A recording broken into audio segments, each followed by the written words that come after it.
It's morning on January 19th, 1991, and a pair of F-15C Eagles are on an escort mission over Iraq as part of Operation Desert Storm. Captain Cesar Ricco Rodriguez and his wingman, Captain Craig Mole Underhill, are clearing the skies ahead of a formation of 36 aircraft tasked with striking targets near Baghdad.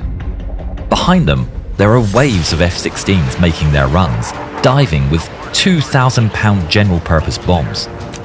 They release them and the ordnance drops straight onto the Iraqi ammunition depots. Giant explosions rise from the desert. They're expecting anti-aircraft missiles, and the F-16s pull hard up, releasing chaff and flares at the same time. But instead of missiles, the Iraqi Air Force has dispatched 2 pairs of the most advanced fighters at their disposal, MiG-29 Fulcrums.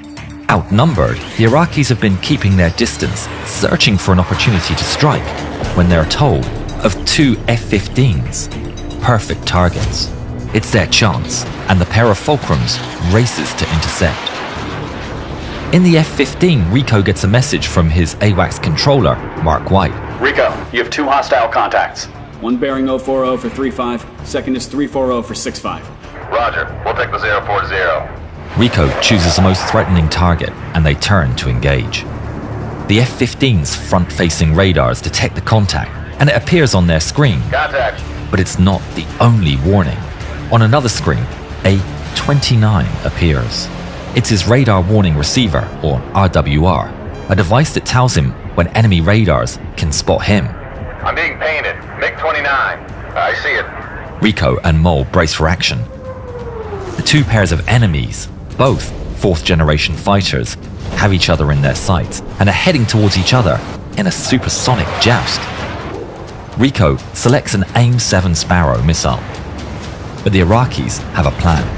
They dive far below the F-15s, attempting to use the ground clutter to conceal themselves from the radar. But it doesn't work. Aboard his F-15, Ricco sees the single fuzzy contact split into 2 well-defined targets. I gotcha. It's 2 versus 2. Ricco selects one of the contacts and locks it in. Aboard the Fulcrum, the pilot sees his radar warning receiver light up with the wail of a lock alert. But the Iraqis have yet another ace up their sleeve. They bank to the side, and suddenly, the warnings go silent. Ricco's finger hovers over the weapon's release button when the radar contacts suddenly vanish from his screen. I lost it. It's a blind spot in the F-15's radar. Objects moving perpendicular to them are invisible, and the MiG-29s are exploiting it perfectly. Ricco's frustrated, but it's a known tactic. The enemy reappears on radar 12 nautical miles away. Contact. He locks it in one more time, but doesn't fire.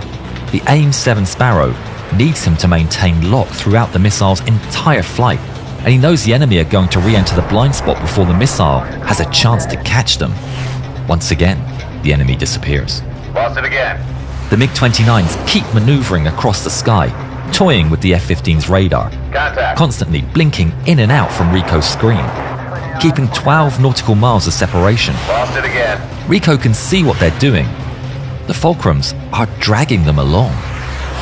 Over at the AWACS, Mark White keeps an eye on the situation.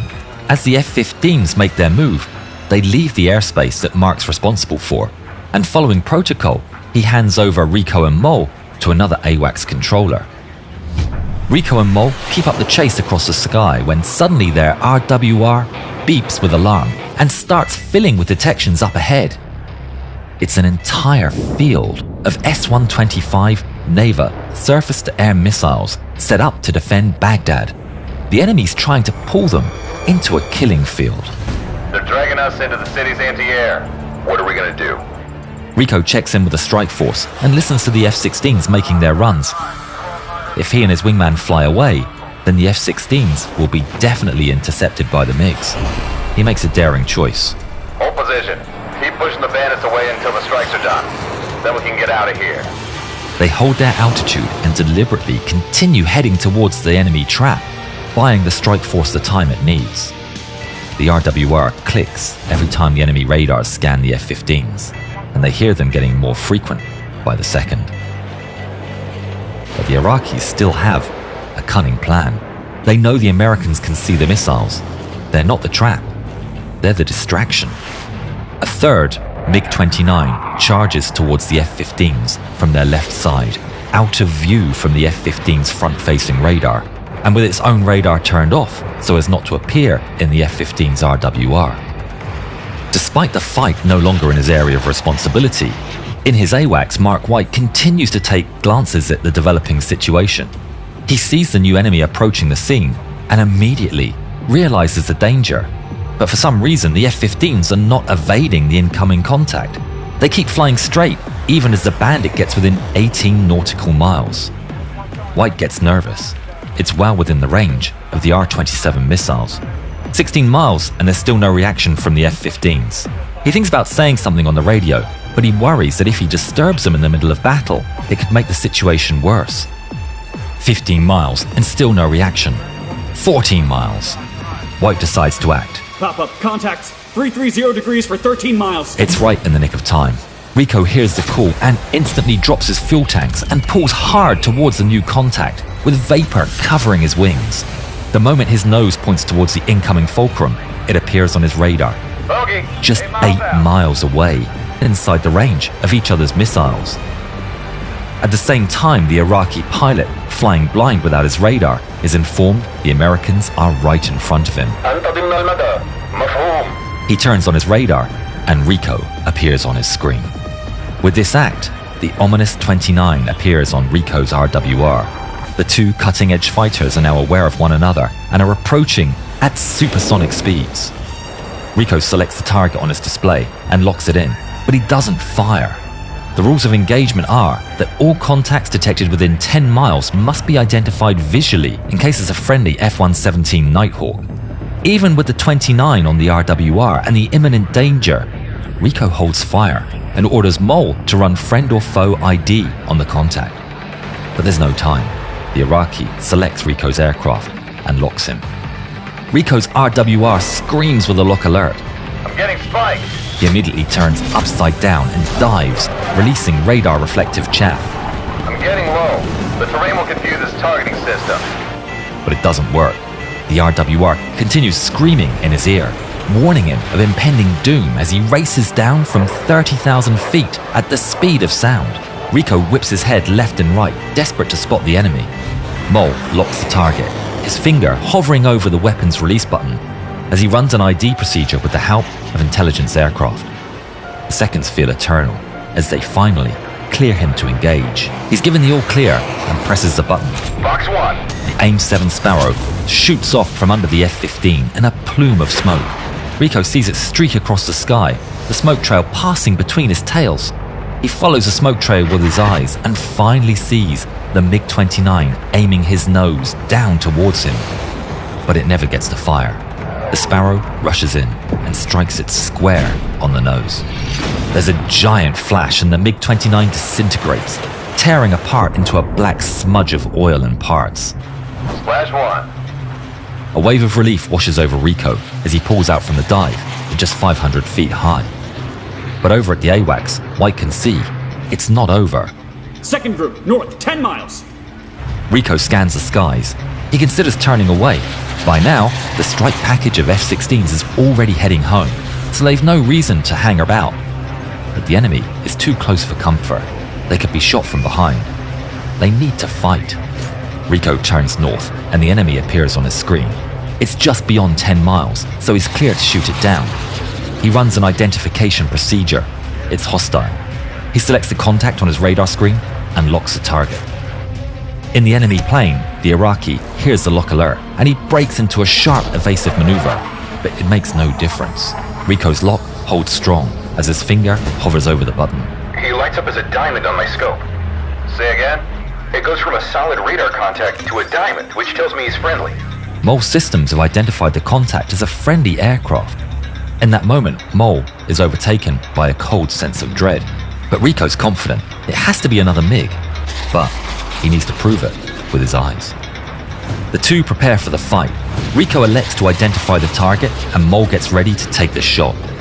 Rico races towards the enemy, which is coming straight towards and above him. He keeps low, letting the bogey get closer. Then he pulls up. engines burning at full throttle.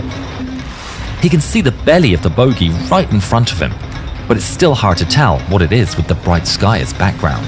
He holds his F-15 in his path until Rico's F-15 roars within 50 feet of the bandit, and as he does, he finally gets a good view of the enemy's top side, with its green camouflage, which is proudly displaying the Iraqi flag.